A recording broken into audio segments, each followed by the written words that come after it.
আল্লাহ বলেন যত জগতের জন্য আমি রব, আমার নবী তত জগতের জন্য রহমত, রহমাতুল লিল আলামিন নবী কোরআনে প্রমাণ। আশিক বিনে কে বুঝিবে আমার দয়ার নবীর শান। মাঝে মধ্যে নবীর প্রেমে একটু বলা যাবে তো ইনশাআল্লাহ? নবীর মহব্বতে বলা যাবে না ইনশাআল্লাহ? নবীর যারা ভালোবাসে কানে মাইফিল যারা নবী বলেছেন তারা আমার সাথে জান্নাতে থাকবে, যেরকম সুবহানাল্লাহ। আমি আপনাদের সামনে সূরা তারিক আয়াত নাম্বার 6 প্রথম অংশ তেলাওয়াত করেছি। আল্লাহ রাব্বুল আলামিন বলেন, ইয়া আইয়ুহাল্লাযীনা আমানু কু আনফুসাকুম ওয়া আহলিকুম নারা, হে ঈমানদারেরা তোমরা জাহান্নামের আগুন থেকে বাঁচো। আল্লাহ রাব্বুল আলামিন কি হিন্দু খ্রিস্টান ইহুদি নাসারাকে জাহান্নাম থেকে বাঁচতে বললেন নাকি ঈমানদারকে বললেন? লক্ষ্য করেন, আল্লাহ নিজে ঈমানদারকে দাওয়াত দিচ্ছেন জাহান্নাম থেকে বাঁচার জন্য, জান্নাতে যাওয়ার জন্য। আর আমাদের দেশে কিছু লোক আছে, দাওয়াতে তাবলীগের লোকেরা যখন ঈমানদারদেরকে আয়েশা বলে নামাজটা পড়েন জাহান্নাম থেকে বাঁচা লাগবে না, তখন কিছু লোক ঠাট্টা মস্করি করে বলে যে ওই মিয়া আপনি কি হিন্দুর দাওয়াত দিতেন না, আপনি কি ইহুদি খ্রিস্টানের দাওয়াত দিতেন না, আমরা তো এমনি জান্নাতি। এত সোজা না। আল্লাহ বলছেন, ইয়া আইয়ুহাল্লাযীনা আমানু উদখুলু ফিস সিলমি কাফা। আমার দেশের মুসলমানরা যে ওয়াজ করি, হিন্দুদেরকে ওয়াজ করলে এতক্ষণে কত হিন্দু মুসলমান হয়ে যেত, কিন্তু মুসলমানই তো ঠিক হয় নাই, ঘরের লোকই ঠিক হয় নাই, বাইরের লোককে কি দাওয়াত দিব? কথা বলেন ঠিক না? ঠিক। হ্যাঁ রে বাবাজিরা, আমাদের দেশের মানুষ দেখেন ঈমানদার হলেও জাহান্নামে যাওয়া লাগবে। ঈমানদার হলেও কোথায় যাওয়া লাগবে? জাহান্নামে যাওয়া লাগবে। হ্যাঁ, ঈমানদার জান্নাত পাবে, আল্লাহ তাকে কোনদিন না কোনদিন দিবে, এটা ঠিক। মান ক্বালা লা ইলাহা ইল্লাল্লাহ ফাদাখালাল জান্নাহ। ঈমানদার যদি লা ইলাহা ইল্লাল্লাহ পড়ে বিশ্বাসের সাথে, ওই ব্যক্তিকে আল্লাহ জান্নাত দিবে। তবে এক ওয়াক্ত নামাজ কাজা করার কারণে আল্লাহ যদি 2,82,00,000 বছর আপনাকে জাহান্নামে জ্বালায়, একটা মিথ্যা বলার কারণে যে আল্লাহ 7,000 বছর জাহান্নামে জ্বালায়, জীবনে কত মিথ্যা বলছেন, কত নামাজ কাজা করছেন, ঠিক না ঠিক বলেন? 7,000 বছর যদি একটা মিথ্যা কথা বলে জাহান্নামে জ্বলতে হয়, তাহলে আপনাকে 7,000 বছর না 7 মিনিট জ্বলার ক্ষমতা আছে? 7 মিনিট দুনিয়ার আগুনে জ্বলার ক্ষমতা কারো আছে? নাই। ভাইরা বাবাজিরা, তাই আল্লাহ রাব্বুল আলামিনের তো খুব প্রিয়, ঈমানদার আল্লাহর খুব প্রিয়। কারণ ঈমানদার তো সবচেয়ে কম যার ঈমান, সে ব্যক্তি জান্নাত পাবে। এক রিওয়ায়াতে আসছে দুনিয়ার 10 দুনিয়া পরিমাণ, আরেক রিওয়ায়াতে আসছে এই দুনিয়ার চাইতে 10 গুণ বড় জান্নাত, অর্থাৎ এই দুনিয়ায় একটা দুনিয়ার চাইতে আরো 10 গুণ বেশি বড় জান্নাত আল্লাহ তারে উপহার দিবেন। জোরে কোন সুবহানাল্লাহ। আরে জান্নাত কি জিনিস? জান্নাতে যাওয়ার পরে মন চাই জিন্দিগি জান্নাত। জান্নাত কি? মন চাই জিন্দিগি। মন চাইবে যে খাবো তো খাবার চলে আসবে, মন চাইবে যে নদীতে আমি নৌকা লাগবে না, একা একা নদীতে নৌকার মতো ঘুরবো, ঘুরতে পারবেন। দুনিয়া সেই জান্নাতের ভিতরে সর্বনিম্ন আল্লাহ পাক 72টা করে হোর দিবেন। যেরকম সুবহানাল্লাহ। এক একটা হোরের এক একটা পা থেকে 1 লক্ষ করে আলো বের হবে। যেরকম সুবহানাল্লাহ। মাথা থেকে 2 জন, পায়ের কাছে 2 জন, 4 জন হোরের 8 লক্ষ আলো ঝলকানি দিবে। একবার 8 লক্ষ রকমের আলো ঝলকানি দেবে। পরবর্তীতে এই 8 লক্ষ আলো আর রিপিট হবে না, নতুন করে আবার 8 লক্ষ শুরু হবে। যেরকম সুবহানাল্লাহ। কারে বলে সৌন্দর্য? এই হুর আর গিলমান আল্লাহ আপনারা দিবে। এক একটা হুর দুনিয়াতে যদি সমুদ্রের ভেতরে থুতু নিক্ষেপ করতেন, তাহলে দুনিয়ার সমস্ত পানিগুলা মধুর চাইতে বেশি মিষ্টি হয়ে যেত। আল্লাহু আকবার। এরপরে এক একটা হুর যদি দুনিয়াতে একটা হাতের ঝলকানি দিত, হাসি দিত, দুনিয়ার সূর্যটা তার হাসির কাছে ফেল হয়ে যেত। আল্লাহু আকবার। এরপরে সেখানে গানের ব্যবস্থা থাকবে, নাচের ব্যবস্থা থাকবে, আয়োজন থাকবে, ডিস্কো ডিজের ব্যবস্থা থাকবে। যেরকম সুবহানাল্লাহ। তাহলে দুনিয়ার ডিজেকে বাদ দিতে হবে, ঠিক না? দুনিয়ার ডিজে, দুনিয়ার ডিস্কো বাদ দিতে হবে, জান্নাত পাওয়া যাবে। আপনি দুনিয়াতেও চাইবেন, আখিরাতের জন্য হবে না। দুনিয়া সিজনুল মুমিনু ওয়া জান্নাতুল কাফির। দুনিয়া মুমিনের জন্য জেলখানা। এখানে জেলখানায় যেমন একজন মানুষ তার নিজ ইচ্ছা মতো স্বাধীনভাবে চলতে পারে না, ঠিক তেমনি ভাবে মুমিন দুনিয়াতে তার নিজ ইচ্ছায় চলবে না। মুমিন চলবে কার ইচ্ছায়? যেরকম মুমিন চলবে কার ইচ্ছায়? তাই আল্লাহ ডেকে বলছেন, ইয়া আইয়ুহাল্লাযীনা আমানু কু আনফুসাকুম ওয়া আহলিকুম নারা। হে বান্দারা, নিজেরা জাহান্নামের আগুন থেকে বাঁচো, পরিবারকে তোমরা জাহান্নামের আগুন থেকে বাঁচাও। আল্লাহ রাব্বুল আলামিন জাহান্নাম বললেন না, আল্লাহ বলেন আগুন থেকে বাঁচাও, আগুন থেকে বাঁচাও। আমরা জাহান্নাম বললে যদি বলি ভাই নামাজ না পড়লে জাহান্নামে যেতে হবে, অনেকেই মনে করে জাহান্নাম তো কত দূরে, মরবো কবে, যাবো কবে, আমরা এই চিন্তা করি। মনে করেন ঘরে আগুন লাগছে, আপনার সন্তান ফজরের সময় ঘুম থেকে ওঠে না, আপনি দরজা ধাক্কা দিলেন, কিরে জসিম ঘুম থেকে ওঠো না কেন? জসিম কয়, আব্বা তুমি যাও নামাজে, আমি ঘুমাবো। এখন বাড়িতে আগুন লাগছে, আপনি কি এমনি আস্তে আস্তে ডাকবেন নাকি জোরে জোরে ডাকবেন? দরজা ভেঙে ফেলবেন, যেমনি বলছেন আগুন লাগছে তাড়াতাড়ি ওঠ, এমনি লুঙ্গি সুঙ্গি আসে না নাই খবর নাই, সে দৌড় দিছে, ঠিক না? কেন? কারণ হইলো আগুন লাগছে, আগুন দিয়ে পুরো শেষ হয়ে যাব।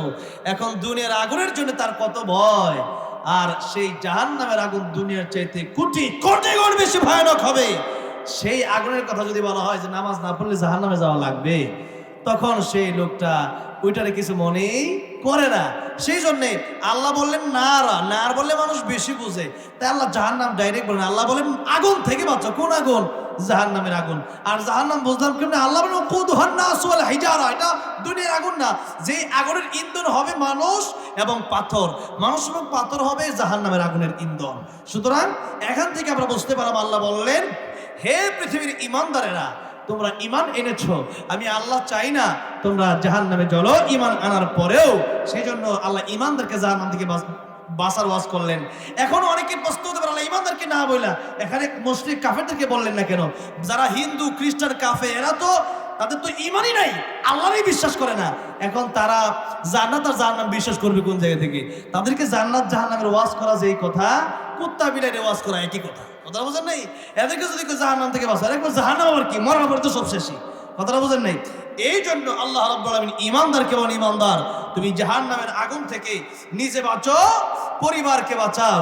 আমার ভাইরা, যে জাহান্নামের আগুন থেকে বাঁচার একমাত্র সিস্টেম হলো তারাক্তু ফীকুম আমরাইন লান তাদিল্লু মা তামাসসাকতুম বিহিমা কিতাবাল্লাহি ওয়া সুন্নাত রাসূলিহি, আল্লাহর কোরআন এবং নবীর সুন্নাত। কয়টা জিনিস? দুইটা, একটা হলো আল্লাহর কোরআন, আরেকটা হলো নবীর সুন্নাত। আল্লাহর কোরআন যারা মেনে নেবে তারা জাহান্নাম থেকে বেঁচে যাবে। তাই আল্লাহ রাব্বুল আলামিন সূরা রহমানে বলেছেন, আর রহমান আল্লামাল কোরআন খলাকাল ইনসান। আমি আল্লাহ দয়ালু, আমি আল্লাহ দয়াময়, আমি আল্লাহ রহমান রাহিম। আমি আল্লাহ তোমাদের উপর যত দয়া করলাম, সবচেয়ে বড় দয়া করলাম কোরআন শিক্ষা দিয়ে। কি শিক্ষা দিয়া? তাই আমি আপনাদের সামনে হাদিস শরীফ পড়েছি, তলাবুল ইলমি ফরিদাতুন আলা কুল্লি মুসলিম।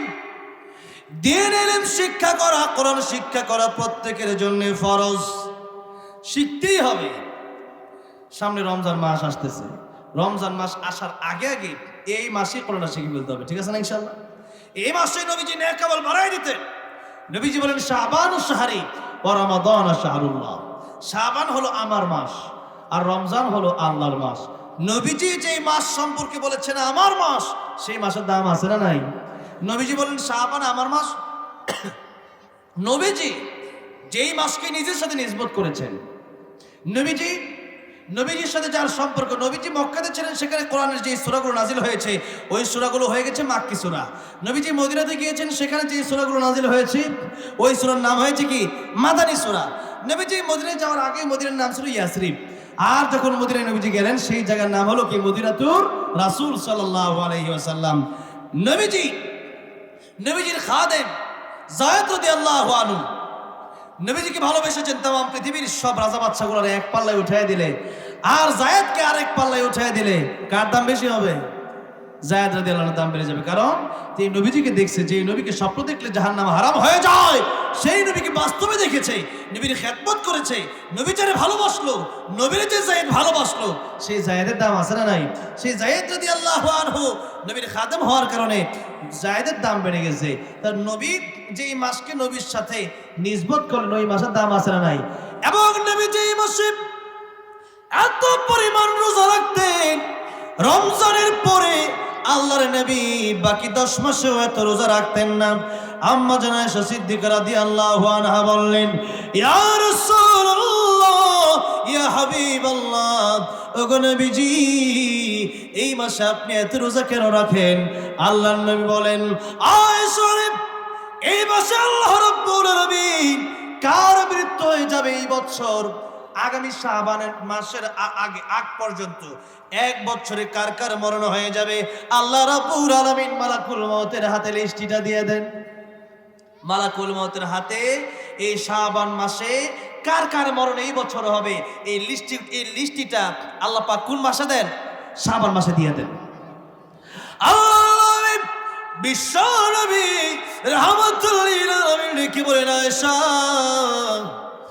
এই মাসে আমি রোজা বেশি বেশি রাখি, এই জন্যে এই মাসে বান্দার আমলনামা আল্লাহর দরবারে পেশ করা হয়।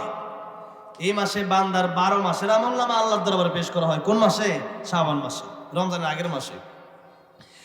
এই মাসে 12 মাসের আমলনামা আল্লাহর দরবারে পেশ করা হয়। ও আয়েশা, আমি নবী চাই, আমি নবী রোজাদার অবস্থায় যেন আমি নবীর আমলনামাগুলো রোজাদার অবস্থায় যেন আল্লাহ রাব্বুল আলামিনের কাছে পৌঁছে যায়। আল্লাহ যেন আমি নবীর প্রতি খুশি হয়ে যায়। নবীজি তো এমনি আল্লাহর কাছে সম্মানিত, যেরকম ঠিক না বে ঠিক।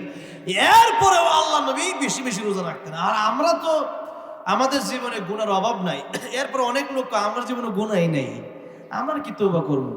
জীবনে যদি যারা জোহর নামাজ পড়ে এরাও আমরা পাক্কা মুসলমান, জান্নাতে গিয়ে বলিছি। ভাইরা বাবা চিনা, নবীজি নামাজ পড়তেন কয়েক রাকাত, রাতের বেলায় লম্বা সময় নামাজ পড়তেন, কিন্তু কয়েক রাকাত পড়তেন। আল্লাহ বলেছেন আহসানু আমালা, কোরআন শরীফে সূরা মুলকের 2 নম্বর আয়াতে আছে, আল্লাযী খালাকাল মাউতা ওয়াল হায়াতা লিয়াবলুয়াকুম আইয়ুকুম আহসানু আমালা। আমি আল্লাহ তোমাদের হায়াত মরণ সৃষ্টি করলাম কেন? তোমাদেরকে পরীক্ষা করার জন্য। আর আমরা দেখতে চাই কার আমল কত উত্তম। আল্লাহ বলেন আক্তারু আমালা, আমি দেখতে চাই না কার আমল কত বেশি, আমি আল্লাহ দেখতে চাই কার আমল কত সুন্দর। তাহলে নবীজি কয়েক রাকাত নামাজ পড়তেন, নবীজি সিজদায় যেতেন। আমাদের আয়েশা বলেন, আমি ভাবতাম নবীজি মনে হয় দুনিয়া থেকে চলে গেছেন। আমি নবীর পায়ে চিমটি দিতাম, নবীজি পা নাড়ালে আমি বুঝতাম যে আমার নবী জেগে আছেন, আমার নবী নামাজরত অবস্থায় আছেন, কিন্তু সিজদা দিচ্ছেন বড় লম্বা লম্বা। আম্মা জান আয়েশা বলেন, ইয়া রাসূলুল্লাহ, ইয়া হাবিবাল্লাহ, এত লম্বা লম্বা রুকু, এত লম্বা লম্বা সিজদা আপনি দেন, লম্বা সময় নামাজে দাঁড়ায় থাকেন, ইয়া রাসূলুল্লাহ, পা মুবারক গুলো ফলে যায়। সুবহানাল্লাহ।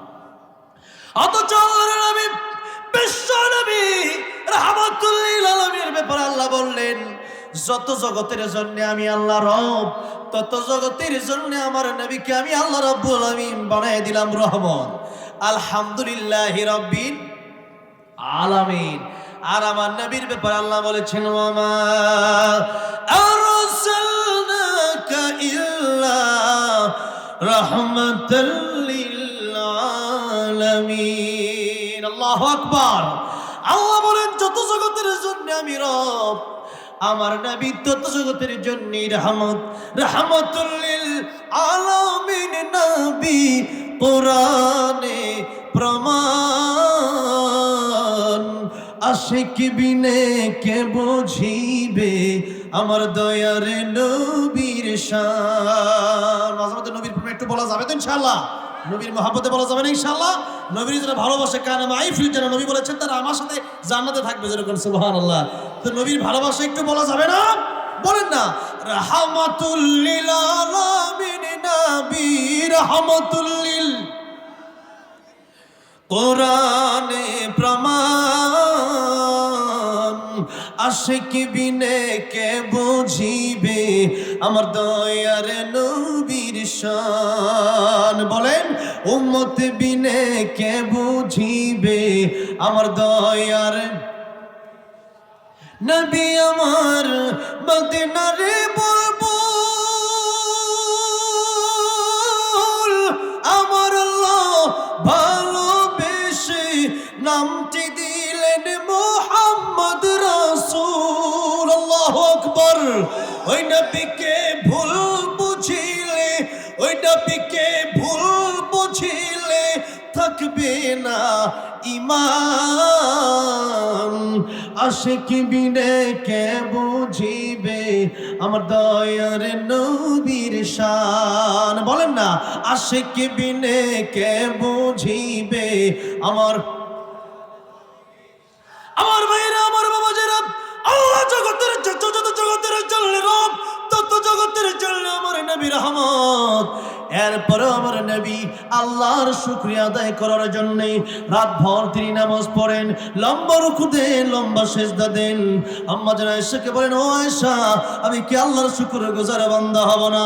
এই শাবান মাস আসলে পরে আল্লাহর নবী রাহমাতুল লিল আলামিন নবী হইয়া নবী বেশি বেশি রোজা রাখতেন। নবীজি বলেন রমজান মাসের আগে এই শাবানটা, রজব মাস তো এমনি দামি, কারণ আল্লাহ রাব্বুল আলামিন রজবের কথা সূরা তাওবায় বলেছেন, ইন্না ইদ্দাতাশ শুহুরি ইনদাল্লাহি 12 শাহরান ফি কিতাবিল্লাহি ইয়াওমা খালাকাস সামাওয়াতি ওয়াল আরদা মিনহা আরবাতুন হুরুম। আল্লাহ বলেন 12 মাস আমি আল্লাহ সৃষ্টি করেছি, আকাশ জমিন যেদিন সৃষ্টি করেছি এই 12 মাসের ভিতরে আমি আল্লাহ রাব্বুল আলামিন 4টা মাসকে সম্মান দিলাম। একটা হলো রজব। আল্লাহর নবী বলেন রজব মাস তো সম্মানিত মাস, আর সামনে আসতেছে রমজান। রমজান হলো আল্লাহর মাস। ওয়া রমাদান শাহরুল্লাহ, সবচেয়ে দামি মাসের নাম হলো রমজান মাস, যেই মাসে কোরআন নাজিল হয়েছে। আর সবচেয়ে দামি রাত হলো লাইলাতুল কদর। লাইলাতুল কদরি খায়রুম মিন আলফি শাহর, যেই রাতে আল্লাহ পাক কোরআন নাজিল করেছেন। সবচেয়ে দামি মাস রমজান মাস, তার আগের মাস সম্মানিত মাস রজব মাস, আর এই মাস হলো শাবান মাস। নবীজি বলেন আয়েশা এই মাসটা হলো অবহেলিত মাস, এই জন্য আমি রোজা রাখি বেশি বেশি। আর একটা রোজা রাখার মাধ্যমে আল্লাহ নবী শিক্ষা দিলেন দুনিয়ার মানুষেরা, রমজানের প্রথম দিন থেকেই ডাইরেক্ট রোজা রাখতে তোমাদের কষ্ট হয়ে যেতে পারে। এই জন্য শাবান মাস আসলে পরে রমজানের রোজা রেখে রেখে তোমরা প্র্যাকটিস করে নাও। রমজানের রোজা রেখে রেখে প্র্যাকটিস করে নিতে হবে। রমজানের প্রথম দিন 2-3 দিন দেখবেন রোজা রাখতে একটু কষ্ট হয়, ঠিক না? এই জন্য এই শাবান মাস আসলে পরে এই প্রস্তুতি আমাদের নিতে হবে রমজানের। নবীজি তো রজব মাস থেকে রমজানের প্রস্তুতি নিতেন। কোন মাস থেকে? কোন মাস থেকে? রজবের চাঁদ যখন উঠে যেত আল্লাহর নবী পড়া শুরু করতেন, দোয়া করা শুরু করে দিতেন, আল্লাহুম্মা বারিক লানা ফি রজব ওয়া শাবান ওয়া বাল্লিগনা রমাদান। রজব শাবানে বরকত দাও, রমজান পর্যন্ত হায়াত বাড়াও, নেক আমলের তৌফিক দাও। রজব শাবানে বরকত দাও, রমজান পর্যন্ত হায়াত বাড়াও। পড়াবেন রজব মাস আসলে পরে আল্লাহর নবী দোয়া শুরু করে দিতেন, আল্লাহ রমজান আমি তোমার কাছে ভিক্ষা চাই। নবীজি রমজান মাসটা আল্লাহর কাছে ভিক্ষা চাইতেন। একটা রমজান যে পেয়ে গেল জীবনের গুনাহ মাফের জন্য একটা রমজানই যথেষ্ট। জোরে কোন সুবহানাল্লাহ। সেই জন্য রমজান মাস আসার আগে থেকে 2 মাস আগে থেকে আল্লাহর নবী প্রস্তুতি নিতেন রমজানুল মুবারকের জন্য। আর এই শাবান মাস আসলে পরে নবীজি বেশি বেশি রোজা রাখা শুরু করে দিন, কারণ রমজান মাসে তো পরের মাসটাই রোজা রাখতে হবে। সেই জন্যে শাবান মাসেও আল্লাহর নবী কয়েকদিন, মনে করেন 2-3 দিন বাদ দিয়ে বাকি প্রত্যেকটা দিনই নবী রোজা রাখতেন। আমরা অন্তত নবীজি সোমবার আর বৃহস্পতিবার সাপ্তাহিক রোজা রাখতেন প্রতি সপ্তাহে। আর আরবি মাসে 13, 14, 15 নবীজি রোজা রাখতেন। এই রোজাগুলো অন্তত আমরা এই মাসে রাখবো, বলি ইনশাআল্লাহ। আমার ভাইয়েরা, আমার বাবাজিরা, আল্লাহ রাব্বুল আলামিন হাদিসে কুদসিতে বলেছেন আস-সাওমু লি ওয়া আনা আজজি বিহি, সমস্ত পুরস্কারগুলা আমি আল্লাহ রাব্বুল আলামিন তোমাদেরকে হয়তো ফেরেশতাদের মাধ্যমে দেব, কিন্তু রোজার পুরস্কার আমি আল্লাহ নিজ হাতে তুমি বান্দার হাতে দিয়ে দিব। সুবহানাল্লাহ। তার মানে বান্দা তুমি আমার জন্য হয়ে গেলা, আমি আল্লাহ তোমার জন্য হয়ে গেলাম। আল্লাহু আকবার। স্বামী যেমন স্ত্রীকে বলে তুমি আমার, আমি তোমার, এর মাঝখানে কোনো ফাঁকা নাই। যে ব্যক্তি রোজা রাখলো দুনিয়ার কোনো মানুষের জন্য নয়। মানুষ নামাজ মানুষকে দেখানোর জন্য পড়তে পারে, মানুষ দান মানুষকে দেখানোর জন্য করতে পারে, মানুষ অন্য সমস্ত আমলগুলো হজ মানুষকে মানুষ দেখানোর জন্য করতে পারে, বড় হাজি বলবে উমরা মানুষকে দেখানোর জন্য করতে পারে।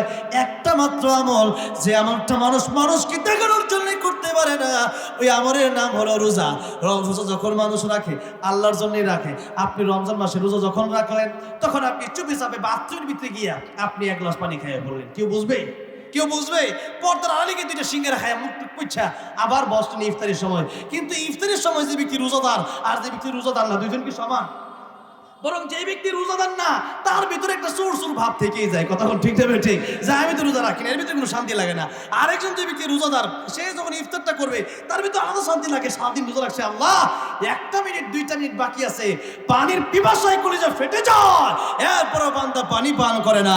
আল্লাহ ডাক দেয় ফেরেশতারা, তাকায়া দেখ এই বান্দা বানাইতে নিষেধ করছিলি, এই বান্দা আমি আল্লাহ দেখে ফেলবো, এই বান্দা আমি আল্লাহর ভয়ে পানি পান করে না, খিদা লেগেছে এখনো খাবারটা খায় না, অপেক্ষা করে আমি আল্লাহর হুকুম কখন হবে, আমি আল্লাহর হুকুমের জন্যে আমি আল্লাহর ভয়ে খাবারটা খায় না। যারে ফেরেশতারা তোরা সাক্ষী থাক, এই বান্দার জিন্দেগীর গুনাহগুলো আমি আল্লাহ মাফ করে দিলাম।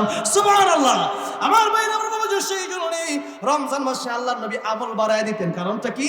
এই রমজানে আল্লাহর কাছে আমল পৌঁছে। কারণটা কি? এই শাবান মাসে আল্লাহর কাছে আমল পৌঁছে। এই শাবান মাস, আরেকটা কারণ হচ্ছে শাবান মাস অবহেলিত মাস, সেই জন্য নবীজি গুরুত্ব দিলেন, গুরুত্ব বাড়ায় দিলেন রোজা রেখে। আরেকটা কারণ হচ্ছে এই রমজান মাসে মানুষের তকদির বন্টন করা হয়, আকাশ থেকে তকদির বন্টন করা হয়। সারা মানে বছরে একটা দিন সরকার দেখবেন যে বাৎসরিক বাজেট ঘোষণা করে যে এই এই এলাকাগুলোতে এই এই রাস্তা হবে, ব্রিজ হবে, কালভার্ট হবে, এই এলাকাতে এই উন্নয়ন হবে। এটা সরকার দেখবেন বছরে একদিন বসে সব টিভিতে চ্যানেলগুলোতে ঘোষণা দিয়ে দেয়। আল্লাহ রাব্বুল আলামিন এই শাবান মাসে বান্দা কি কি খাবে, কি কি পড়বে, বাৎসরিক বাজেটটা আল্লাহ এই শাবান মাসে বান্দার জন্য ঘোষণা করে দেন। যেরকম সুবহানাল্লাহ। এই শাবান মাস চলছে আমাদের মাসে, এরপর আমাদের অনেকের খবরই নাই। সামনে রমজান মাস আসছে। নবী বলতেন শাবান রজবে আপনি আমাদেরকে বরকত দেন। বরকতটা কি? এই বরকতের ব্যাখ্যা অনেক বড়, অনেক লম্বা।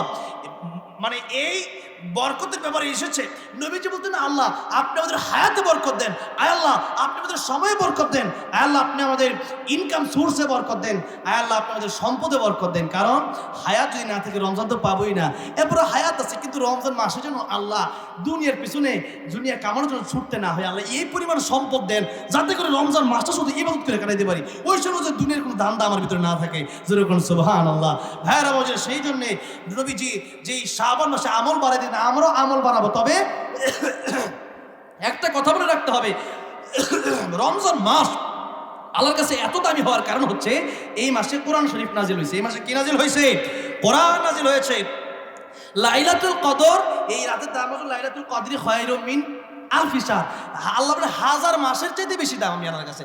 এই রাতের দাম এত বেশি কেন? এই রাতে কোরআন নাজিল হয়েছে। এই রাতে কি নাজিল হয়েছে? কোরআন। ভাইরা বাজিরা, জাহান্নামের আগুন থেকে আমাদেরকে আল্লাহ বাঁচার জন্য বললেন। আমি বললাম দুইটা বিষয় আমাদেরকে জাহান্নাম থেকে বাঁচাবে, একটা হলো কোরআন আর একটা নবীর সুন্নাহ। তাহলে আমাদেরকে এক নম্বর মানতে হবে কোরআন। আর এই শাবান মাসে রমজান মাস আসার আগে আগে আমরা যেন কোরআন শিখে ফেলতে পারি। এই জন্য যেভাবেই হোক নিজের চিন্তা নিজের করতে হবে। আমার কবরে আপনি যাবেন না, আপনার কবরে আমি যাব না। নবীজি বলেন জীবন যেইভাবে কাটাবে তার মরণ ওইভাবে হবে। তামুতুনা কামা তাহিয়াউনা, মানুষের মরণ ওইভাবে হয় মানুষ জীবন যেভাবে পার করে।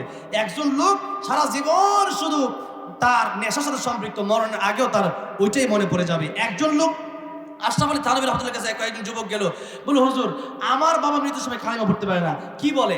টিকিট কিতনি বেচি হয়ে আর কিতনের আগেই। হুজুর বলেন তোমার বাপে করে কি? তিনি বলেন আমার বাপে সিনেমা হলের ব্যবসা করে।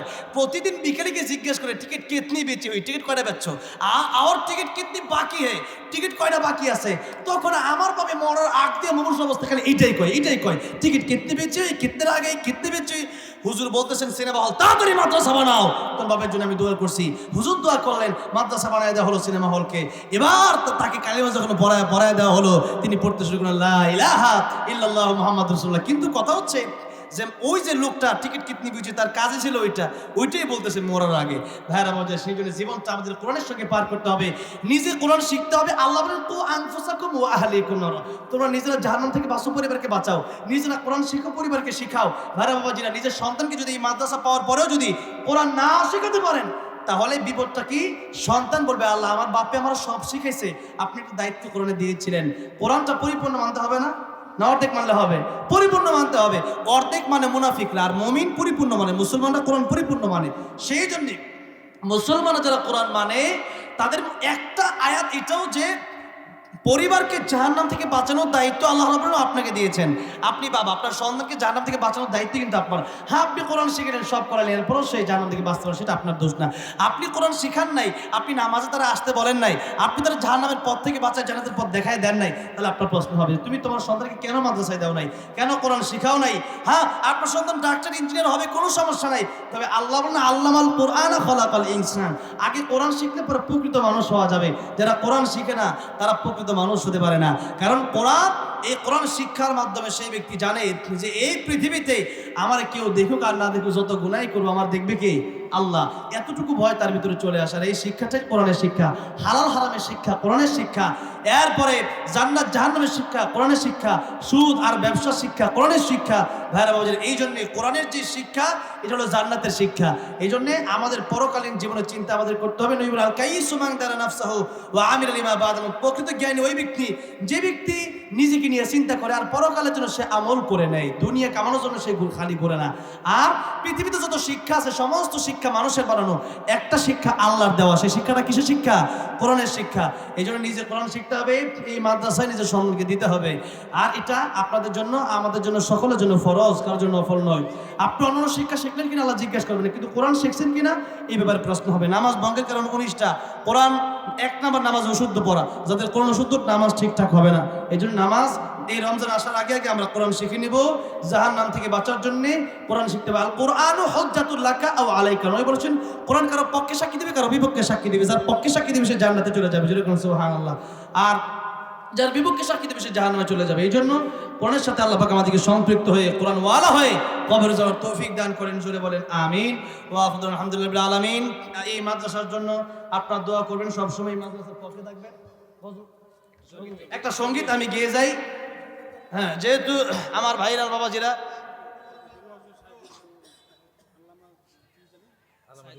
আল্লামা দিলওয়ার হোসেন সাঈদী হুজুরকে একটা গজল লিখেছিলাম। আচ্ছা বসেন ইনশাআল্লাহ। আল্লামা সাঈদী হুজুরকে আমরা ভালোবাসি, বাংলার শ্রেষ্ঠ মুফাসসির ছিলেন তিনি, যেরকম ঠিক নেবে ঠিক। আমাদের নয়ন মনি ছিলেন। এই মানুষটা চলে গেছে, এরপরও এই মানুষের কথা প্রায় মাহফিলে প্রায় জায়গায় আমরা স্মরণ করি, ওনার জন্য আমরা দোয়া করি। আর যারা জালেম, যারা ওনাকে বন্দি করেছে, ওনাদের জন্য আমাদের বদদোয়া ছাড়া কিছু নয়, ঠিক নেবে ঠিক। এই জন্য যারা আলেম, যারা কোরআনের পড়াদেরকে মানুষ মনে রাখে। আর জালেমদের জন্য এখনই মানুষ মরে না কেন, খালি এটা কয় কেন মরে না কেন, যেরকম ঠিক নেবে ঠিক। সেই জন্য ভাই আমার আঙ্কেল বলছে গজলটা গাওয়ার জন্যে। আল্লামা সাঈদী হুজুরকে নিয়ে যে গজলটা আমি লিখেছিলাম গিয়ে ইনশাআল্লাহ বিদায় নেব। আল্লামা সাঈদী তুমি মরনি, শহীদ হয়েছ তুমি এটাই জানি। আল্লাহ বলেছেন, ওয়ালা তাকুলু লিমান ইউকতালু ফি সাবিলিল্লাহি আমওয়াত বাল আহইয়াউ ওয়ালাকিন লা তাশউরুন। যারা শহীদ হয় তারা মরে যায় না, তারা জীবিত। জোরে বলেন সুবহানাল্লাহ। তোমরা তা বুঝো না। আল্লাহ বলেন বাল আহইয়াউ, তারা জীবিত, ওয়ালাকিন লা তাশউরুন, তোমরা বুঝো না। তাই আমি সেই আয়াত থেকে আমি লিখেছি, আল্লামা সাঈদী তুমি মরনি, শহীদ হয়েছ তুমি এটাই জানি। কারাগারে কাটালে 13টি বছর, বাতিল কেঁপেছে তোমায় দেখে থর থর, ঠিক কিনা? তুমি যে ছিলে মোদের নয়নমণি, শহীদ হয়েছ তুমি এটাই জানি। আল্লামা সাঈদী তুমি মরনি, শহীদ হয়েছ তুমি এটাই জানি। দেখা তো হবে না আর এই জীবনে, দেখা হবে জান্নাতে ফুল বাগানে।